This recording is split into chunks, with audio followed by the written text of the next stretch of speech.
ไต้หวันព្រមមានជប៉ុនភ័យអាមេរិកថាកុំបារម្ភខណៈចិនគំញើសយោធាកាន់តែខ្លាំង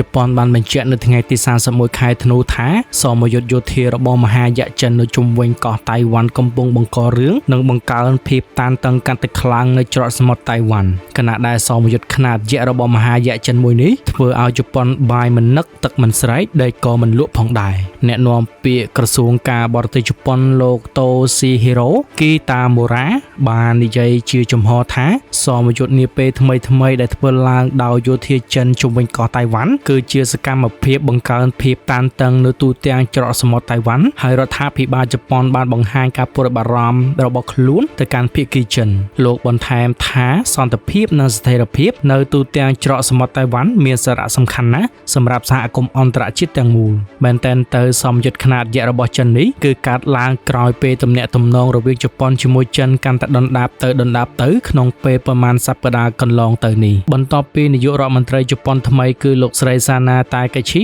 ប្រមានឆ្លើយតបកម្រិតយោធាប្រសិនបើចិនវាយប្រហារលេបយកកោះតៃវ៉ាន់គួរជម្រាបថាយុទ្ធោបករណ៍ទំនើបក្នុងសមយុទ្ធរបស់មហាយៈចិននៅក្នុងសប្តាហ៍នេះរួមទាំងយន្តហោះចម្បាំងនាវាកងទ័ពជើងទឹករាប់សិបគ្រឿងដោយធ្វើសមយុទ្ធបាញ់គ្រាប់ពិតនិងខ្លាយប្រតិបត្តិការសឹកបិទច្រកសំខាន់របស់តៃវ៉ាន់និងការវិលុកលើគោលដៅដែនសមុទ្រសមយុទ្ធដ៏គួរឲ្យព្រឺឆ្អឹងខ្នងនេះបានធ្វើឲ្យតៃវ៉ាន់ប្រកាសអាសន្នជប៉ុននៅមិនស្ងៀមចក្រភពអង់គ្លេសអង្គុយនៅមិនសុខខណៈដែលបងធំអាមេរិកសង្ងំឈឹងកំពុងសម្លឹងមើលស្ថានភាពតាមដានដំណើររបស់ចិនយ៉ាងប្រុងប្រយ័ត្នជាមួយគ្នានោះដែររដ្ឋាភិបាលចក្រភពអង់គ្លេសបានចេញការព្រមានជាផ្លូវការមួយកាលពីថ្ងៃអង្គារទី30ខែធ្នូដោយថ្លែងថាសមយុទ្ធយោធាទ្រង់ទ្រាយធំរបស់ចិនជុំវិញកោះតៃវ៉ាន់បានធ្វើឲ្យការឡើងយ៉ាងខ្លាំងនៅហានិភ័យនៃការកើនឡើងភាពតានតឹងក្នុងតំបន់យោងតាម Reuters នៅក្នុងសេចក្តីថ្លែងការណ៍ដែលចេញផ្សាយដោយក្រសួងការបរទេសអ្នកនាំពាក្យបានបញ្ជាក់សារជាថ្មីនៅជំហរយូរអង្វែងរបស់ចក្រភពអង់គ្លេសថា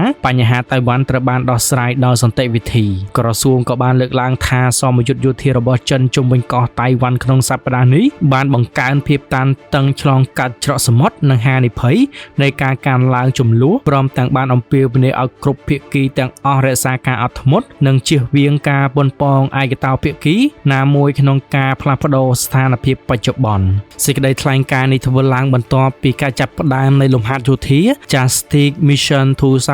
2025ដែលជាសមយុទ្ធបាញ់គ្រាប់ពិតដោយកងទ័ពរំដោះប្រជាជនចិនសមយុទ្ធនេះត្រូវបានរាយការណ៍ថាមានការចូលរួមពីកងកម្លាំងជើងគោកជើងទឹកជើងអាកាសនិងកងកម្លាំងរ៉ុកែតដើម្បីធ្វើការសាកល្បងបិទគប់កោះតៃវ៉ាន់ទាំងស្រុងក្រសួងការពារជាតិតៃវ៉ាន់បានថ្កោលទោសកម្មភាពទាំងនេះថាជាការបង្កហេតុដ៏គ្រោះថ្នាក់ស្ថានទូតចិនប្រចាំទីក្រុងឡុងបានឆ្លើយតបយ៉ាងរហ័សដោយច្រានចោលការលើកឡើងរបស់ចក្រភពអង់គ្លេសថាជាការបំភ្លេចការពិតនិងជាការភូតកុហកទីក្រុងប៉េកាំងប្រកាសជំហរថាសមយុទ្ធទាំងនេះគឺជាការឆ្លើយតបស្របច្បាប់និងចាំបាច់ចំពោះសកម្មភាពអភិគមនិងការជ្រៀតជ្រែកពីបរទេសជាពិសេសដោយលើកឡើងពីការលក់អាវុធរបស់សហរដ្ឋអាមេរិកដល់តៃវ៉ាន់នាពេលថ្មីនេះចំនួនផ្នែកការទូតបានបន្ថែមសម្ពាធបន្ថែមទៀតលើទំនាក់ទំនងរវាងចក្រភពអង់គ្លេសនិងចិនពាក់ព័ន្ធនឹងភាពយឺតយ៉ាវក្នុងការអនុម័តស្ថានទូតខ្នាតយក្សថ្មីរបស់ចិនក្នុងទីក្រុងឡុងនិងក្តីបារម្ភផ្នែកសន្តិសុខជាតិដែលកំពុងបន្ត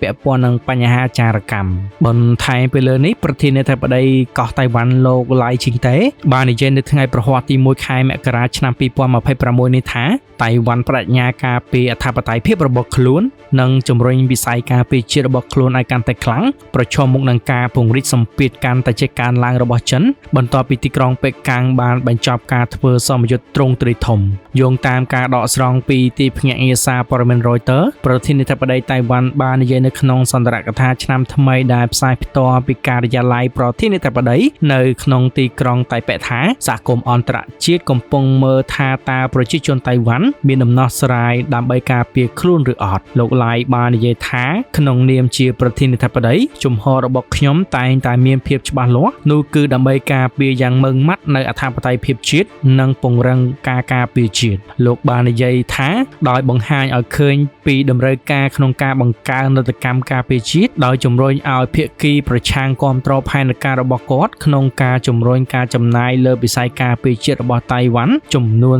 $40,000 លានអាមេរិកដែលជាសំណើបច្ចុប្បន្នជាប់គាំងជាមួយនឹងបញ្ហាផ្សេងទៀតនៅក្នុងភាពជាប់គាំងនយោបាយនៅក្នុងសភាដែលគ្រប់គ្រងដោយក្រុមប្រឆាំងលោកប្រធានាធិបតីឡៃបាននិយាយនៅពេលត្រូវបានសួរអំពីរបាយការណ៍របស់សហរដ្ឋអាមេរិកដែលថាប្រទេសចិនកំពុងរៀបចំឲ្យមានសមត្ថភាពក្នុងការឈ្នះការប្រយុទ្ធសម្រាប់តៃវ៉ាន់នៅឆ្នាំ2027ថាតើប្រទេសចិនអាចសម្រេចបាននូវគោលដៅរបស់ខ្លួនតាមការវិភាគនោះគឺជារឿងមួយលោកបាននិយាយថាឆ្នាំខាងមុខនេះ2026នឹងក្លាយជាឆ្នាំដ៏សំខាន់សម្រាប់តៃវ៉ាន់ដោយបន្ថែមថាតៃវ៉ាន់ត្រូវតែរៀបចំផែនការសម្រាប់អ្វីដែលអាក្រក់បំផុតប៉ុន្តែសង្ឃឹមសម្រាប់អ្វីដែលល្អបំផុតលោកឡៃបាននិយាយទៀតថាយើងមានឆន្ទៈក្នុងការចូលរួមក្នុងការផ្លាស់ប្ដូរនិងកិច្ចសហប្រតិបត្តិការជាមួយប្រទេសចិនដោយឈរលើមូលដ្ឋានស្មារតីនិងសេចក្តីថ្លៃថ្នូរដោយលើកកម្ពស់បរិយាកាសសន្តិភាពនិងការចែករំលែកនៅទូទាំងច្រកសមុទ្រដរាបណាចិនទទួលស្គាល់អធិភាពនៃសាធារណរដ្ឋគោរពតាមបំណងប្រាថ្នារបស់ប្រជាជនតៃវ៉ាន់សម្រាប់របៀបរស់នៅបែបប្រជាធិបតេយ្យនិងសេរីភាពគួរបញ្ជាក់ផងដែរថាមហាអំណាចចិនតែងតែទាមទារគ្រប់គ្រងតៃវ៉ាន់តាមបែបប្រជាធិបតេយ្យជាទឹកដីរបស់ខ្លួនហើយខ្លួនមិនបានច្រានចោលការប្រើកម្លាំងដើម្បីវាយយកទៅក្រោមការគ្រប់គ្រងរបស់ចិននោះទេប៉ុន្តែតៃវ៉ាន់បានបដិសេធការអះអាងរបស់ចិនផងដែរបន្ថែមពីលើនេះផងដែរស្ថានភាពនៅតៃវ៉ាន់កាន់តែឡើងកម្ដៅខ្លាំងឡើ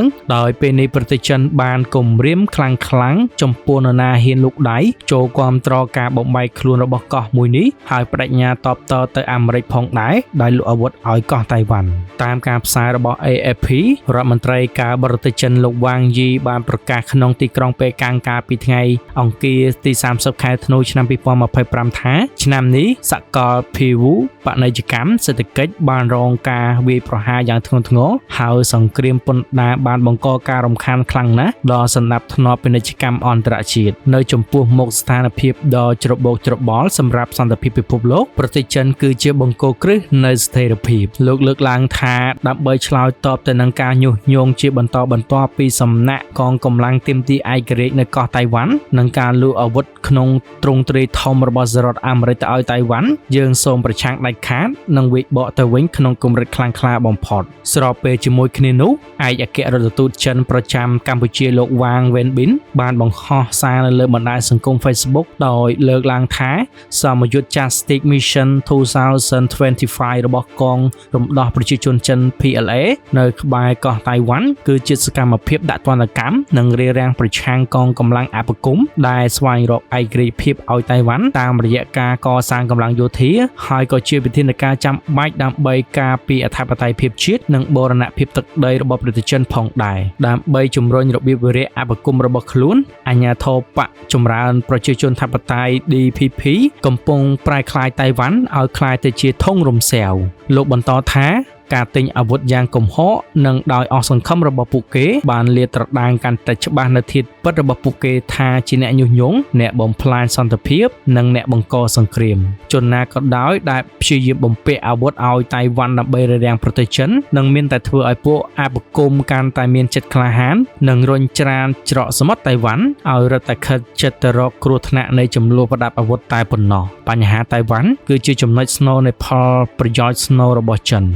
អ្វីអាចរារាំងចិនពីការការពារអធិបតេយ្យភាពជាតិនិងបូរណភាពទឹកដីបានឡើយជនណាក៏ដោយដែលបំពេញខ្សែបន្ទាត់ក្រហមឬធ្វើការញុះញង់លើបញ្ហានេះនឹងត្រូវប្រឈមមុខនឹងការឆ្លើយតបយ៉ាងម៉ឺងម៉ាត់ពីសំណាក់ប្រទេសចិនរាល់ការប៉ុនប៉ងដើម្បីរារាំងការបង្រួមជាតិរបស់ចិននឹងត្រូវទទួលបរាជ័យជាដាច់ខាតគោលជំរាបសារជាថ្មីថាការគម្រាមរបស់ទីក្រុងប៉េកាំងកាត់ឡើងស្របពេលដែលយោធាចិនធ្វើសមយុទ្ធបាញ់គ្រាប់ពិតនៅក្បែរកោះតៃវ៉ាន់ចិនទាមទារកោះនេះថាជាផ្នែកនៃទឹកដីអធិបតេយ្យរបស់ខ្លួនហើយមិនដែលគិតបោះបង់ចោលនៅជំរើសប្រើប្រាស់កងកម្លាំងយោធាដើម្បីចូលកាន់កាប់កោះនេះនោះឡើយ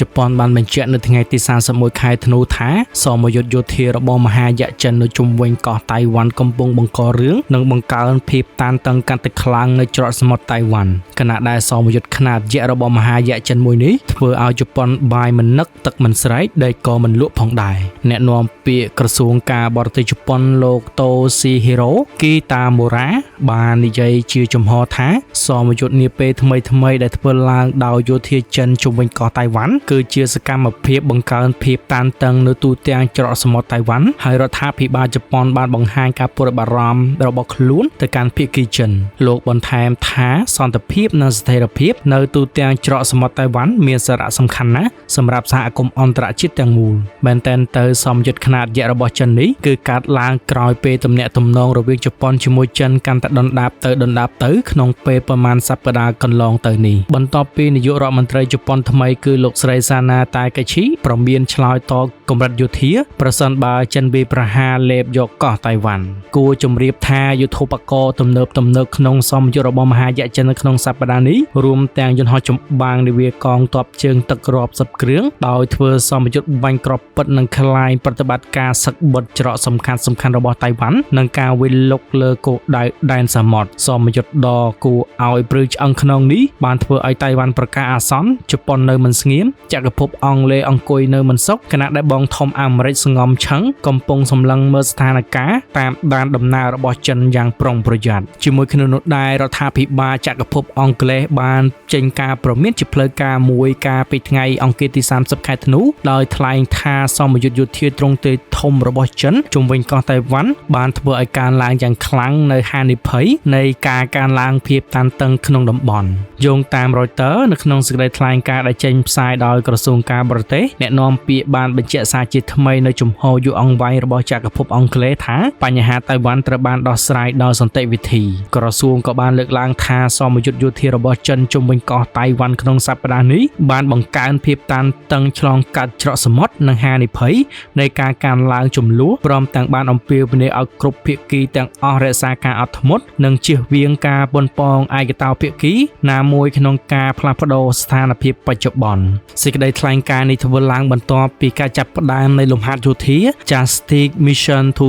2025ដែលជាសម្ពយុទ្ធបាញ់គ្រាប់ពិតដោយកងទ័ពរំដោះប្រជាជនចិនសម្ពយុទ្ធនេះត្រូវបានរាយការណ៍ថាមានការចូលរួមពីកងកម្លាំងជើងគោកជើងទឹកជើងអាកាសនិងកងកម្លាំងរ៉ុកែតដើម្បីធ្វើការសាកល្បងបិទគប់កោះតៃវ៉ាន់ទាំងស្រុងក្រសួងការពារជាតិតៃវ៉ាន់បានថ្កោលទោសកម្មភាពទាំងនេះថាជាការបង្កហេតុដ៏គ្រោះថ្នាក់ស្ថានទូតចិនប្រចាំទីក្រុងឡុងបានឆ្លើយតបយ៉ាងរហ័សដោយច្រានចោលការលើកឡើងរបស់ចក្រភពអង់គ្លេសថាជាការបំភ្លៃការពិតនិងជាការភូតកុហកទីក្រុងប៉េកាំងប្រកាសជំហរថាសម្ពយុទ្ធទាំងនេះគឺជាការឆ្លើយតបស្របច្បាប់និងចាំបាច់ចំពោះសកម្មភាពអភិគមនិងការជ្រៀតជ្រែកពីបរទេសជាពិសេសដោយលើកឡើងពីការលក់អាវុធរបស់សហរដ្ឋអាមេរិកដល់តៃវ៉ាន់នាពេលថ្មីនេះចំនួនផ្នែកការទូតបានបន្ថែមសម្ពាធបន្ថែមទៀតលើទំនាក់ទំនងរវាងចក្រភពអង់គ្លេសនិងចិនពាក់ព័ន្ធនឹងភាពយឺតយ៉ាវក្នុងការអនុម័តស្ថានទូតខ្នាតយក្សថ្មីរបស់ចិនក្នុងទីក្រុងឡុងនិងក្តីបារម្ភផ្នែកសន្តិសុខជាតិដែលកំពុងបន្ត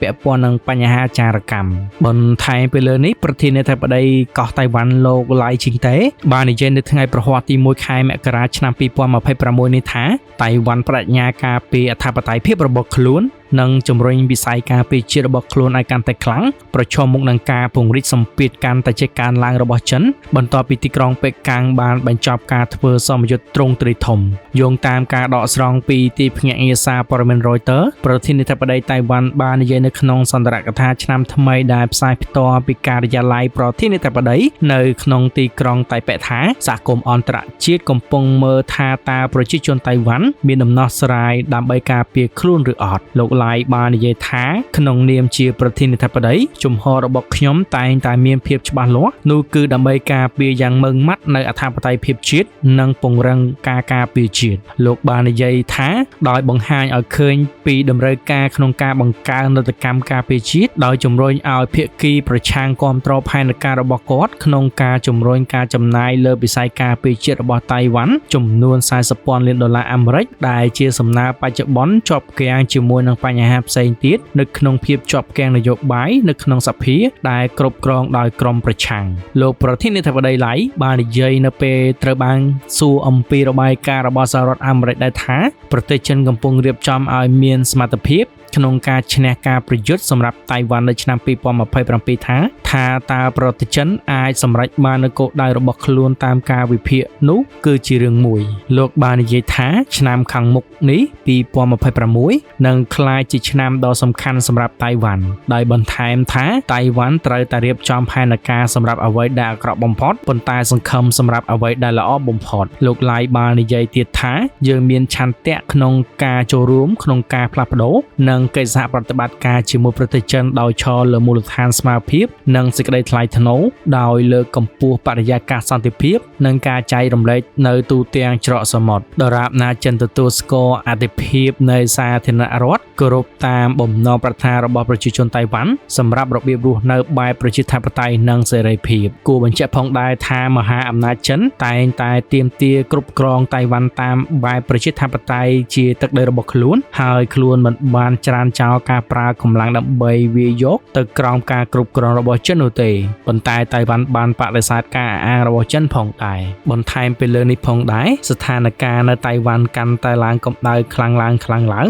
ដោយពេលនេះប្រទេសចិនបានគំរាមខ្លាំងចំពោះនរណាហ៊ានលូកដៃចូលគាំទ្រការបំបែកខ្លួនរបស់កោះមួយនេះហើយបដិញ្ញាតបតទៅអាមេរិកផងដែរដោយលក់អាវុធឲ្យកោះតៃវ៉ាន់តាមការផ្សាយរបស់ AFP រដ្ឋមន្ត្រីការបរទេសចិនលោកវ៉ាងយីបានប្រកាសក្នុងទីក្រុងប៉េកាំងកាលពីថ្ងៃអង្គារទី30ខែធ្នូឆ្នាំ2025ថាឆ្នាំនេះសកលភាវូបនីយកម្មសេដ្ឋកិច្ចបានរងការវាយប្រហារយ៉ាងធ្ងន់ធ្ងរហើយសង្គ្រាមពន្ធដារបានបង្កការរំខានខ្លាំងណាស់ដល់សណ្ដាប់ធ្នាប់ពាណិជ្ជកម្មអន្តរជាតិនៅចំពោះមុខស្ថានភាពដ៏ច្របូកច្របល់សម្រាប់សន្តិភាពពិភពលោកប្រទេសចិនគឺជាបង្គោលគ្រឹះនៃស្ថិរភាពលោកលើកឡើងថាដើម្បីឆ្លើយតបទៅនឹងការញុះញង់ជាបន្តបន្ទាប់ពីសំណាក់កងកម្លាំងទាមទារឯករាជ្យនៅកោះតៃវ៉ាន់និងការលូកអាវុធក្នុងទ្រង់ទ្រាយធំរបស់សហរដ្ឋអាមេរិកទៅឲ្យតៃវ៉ាន់យើងសូមប្រឆាំងដាច់ខាតនិងវិបកទៅវិញក្នុងកម្រិតខ្លាំងក្លាបំផុតស្របពេលជាមួយគ្នានោះឯកអគ្គរដ្ឋទូតចិនប្រចាំ